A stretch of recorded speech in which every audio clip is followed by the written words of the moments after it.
Jealousy is normal. Jealousy is normal. Yay, it's okay. And it's how it's handled that matters. Yeah, I think it's actually quite a little bit of it's a little bit healthy because it gives you some boundaries and some, hey, be aware.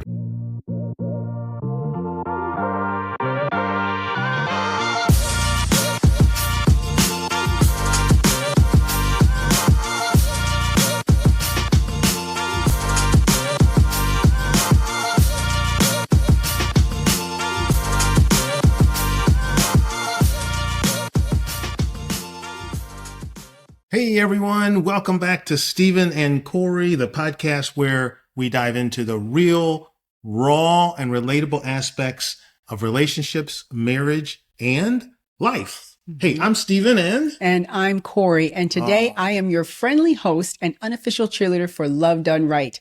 We help you get it together. And today we're talking about a topic that's as old as love itself, jealousy. Yep, that little green-eyed monster that sneaks into marriages, right? And relationships when you least expect it. Watch out. Yeah, maybe you felt a twinge of jealousy when your partner was maybe texting someone late at night, or maybe they've been receiving texts that you were not expecting with those side eyes, like, I'm just getting this text here. Either way, this episode is for you. And by the end, you'll not only understand jealousy better, but you'll also know how to manage it without letting it hurt your marriage. So let's get started.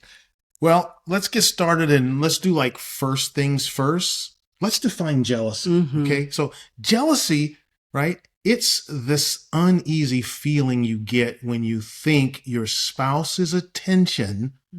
Remember I said when you think your spouse's attention or affection might be going elsewhere. Yeah, but there's the thing here. It's not just about your partner's actions. A lot of jealousy stems from within. Things like insecurity or a fear of abandonment or comparing yourself to others. So later in the episode, I'll share a surprising fact about jealousy that actually might make you rethink how you see it. Here's a hint. It's not always a bad thing. That's right. That's right. So an educational tip would be this. Okay. Jealousy is actually a protective emotion, right? Emotion is energy in motion. So it's your brain's way of saying, hey, there might be a threat to something I care about. Yeah. And the problem, sometimes our brains overreact, turning a harmless situation into a full-blown crisis. So that's something we'll discuss. How do you handle that? So as you know, we like to share stories from people who have either emailed us or clients that we've had in the past. So let's read this first story. You want to read it? Yes, I'll do it. I've got it up here. So this one says, I remember a time my partner got a work text at 10 p.m. And that's kind of late, right? From a colleague named Taylor. Well, my first thought was, who's Taylor? And why are they texting so late, right? Turns out that Taylor was a guy and the text was about office supplies. But at that moment, it made me realize that, I needed to work on my own insecurity. So this person was maybe assuming Taylor was another female or something like that, what it seems like. But anyway, that's the story. So one thing we want you to think about on that is jealousy isn't always what your partner is doing. It's about how you're interpreting what your partner is doing. And that's where the real work begins, in your interpretation of what your partner might be doing. So let's talk about how jealousy shows up in marriage. Maybe it's a constant questions like, hey, who are you texting? Or, here's one. Why are you getting home so late? Yeah. Or you had to run out again? Where are you going? It's like whether it's okay to have friends of the opposite sex, which that can be a little sticky at times, right? And then there's the silent treatment, which is a whole other beast. That silent treatment is a bad thing. Yeah, that never works. But so stick around because later we'll share the 3 biggest mistakes that people make when dealing with jealousy and how to avoid those 3 big mistakes. Yeah. So first mistake, insecurity. Feeling like you're not enough for your partner can amplify jealousy. Number 2, there may be trust issues. And what I mean by that is past betrayals, okay, even outside your relationships can make you suspicious. Number 3 is this tendency to have a comparison culture. And most of the time that's stimulated, right, through social media, because social media has us constantly comparing our relationships to others. 24/7. Yeah, 24/7. Right? It can be exhausting. Oh, very much so. Exhausting. Very much so. So again, we have another story I'd like to remember. I'd like to read this story if you don't mind. Okay, sure. Let's see. A friend of mine once spiraled after seeing her husband like a coworker's Instagram photo. It wasn't the like that was the issue. It was the story she told herself about what it meant. That's the thing about jealousy. It thrives on the stories we create in our heads. So think about that. It wasn't the photo. It was the story she told herself. And that can be very dangerous. Instead of jumping to conclusions, ask yourself, what's the evidence here? Is there any evidence? Am I reacting to fact or feelings? This small pause, when you ask yourself and just take a minute, that can save you from a lot of unnecessary conflict in your relationship. Absolutely. And, if we think about this, really, it's kind of confession time. I mean, think about this, guys. Who here, if you're listening to this podcast right now, who here has ever let jealousy turn into an interrogation? Oh, I have. Guilty. Guilty. We've been married 41 years, but I have. Yeah. Probably still doing it too at times. I don't even know about it. But don't worry, you're not alone. That's the bottom line. Okay. So here's the thing. How you handle jealousy can make or break your relationship. Yeah, true. And coming up, we'll share one thing that you should never, ever say to your partner when you're feeling jealous. Guess what it is? It starts with, why don't you ever? Why don't you ever? And number 1, suppressing jealousy. Ignoring it does not make it go away. That's a very, very important point. It just makes it explode later. You're just kind of, putting it off. Number 2, accusations without evidence, right? Nothing makes a partner or spouse defensive faster than baseless accusations. That's like the story we just talked about where she saw her husband looked at an Instagram photo and there's no accusations there. Yes, exactly. And but the good thing is she realized it was her, not her husband. Exactly. Now, the other thing is number 3 is overcompensating. So trying to test your spouse by being overly flirty with someone else. Yeah. That's a hard no. No, don't do that. No. Yeah. Don't do that. Yeah. Right. And as we told you, we're going to have another story here. This was a while back. We found this one. Once I accused my partner of flirting with a waitress because he complimented her service. In hindsight, I realized I wasn't jealous of the waitress. I was jealous of the attention she got. And that was my cue to work on feeling more secure in myself. Isn't that what we just talked about? Baseless accusations. So, but again, she realized she had to work on herself. If you, as a woman, you see a beautiful woman and somebody's looking at her, a lot of us women, we write a story. We write a story about this woman that we may never even know. And it could stem from jealousy. It could stem from lack of your own self-confidence. So you got to watch that, especially if your partner, your spouse, your boyfriend or girlfriend is around that person. That's a story you're writing yourself. So here's a script to use when jealousy strikes. I'm feeling a little insecure right now. That's a script you use with your spouse, your partner. I'm feeling a little insecure right now. Can we talk about it? And that's okay. Yeah, you want to be pure. You want to be honest. You want to get those feelings out. It makes your feelings more sincere, and you're not accusing your partner, and your partner's actions are not about your feelings. It's how you're feeling about the situation. So this approach makes it about your feelings and not your partner's actions, which keeps the conversation productive, because most likely your partner wants to help you with that. Your spouse, your boyfriend or girlfriend, they want to help you with that. Absolutely. And this is a two-way street. It's a two-way street. And so, now that we know essentially like what not to do, so let's talk about, solutions. And how do you manage jealousy in a healthy way? Yeah. And the truth is, folks, it starts with you. It most certainly does. It starts with you. In just a minute, we'll be sharing daily habits that take less than 5 minutes, but can totally change the way you see yourself in your relationship. That's the important thing. How you see yourself in your relationship. And here's some what I would call like educational tips. Mm-hmm. Okay, number one, you want to build self-confidence. Mm-hmm. Did you hear that? You want to build self-confidence because jealousy often stems from what? Insecurity, Mm-hmm. right? Insecurity. So start a daily gratitude practice, not just for your spouse, but for yourself. Yeah. Write down one thing that you love about you.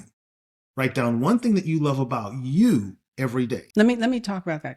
Just create a journal, because if you journal that every day, Yeah. something you love about yourself, guess what? You'll be able to flip through those pages. That's good. And say, yeah, I'm that, and I'm that, and I'm that. A lot of times we need to be our biggest cheerleader. That's good. That's why I'm your unofficial cheerleader.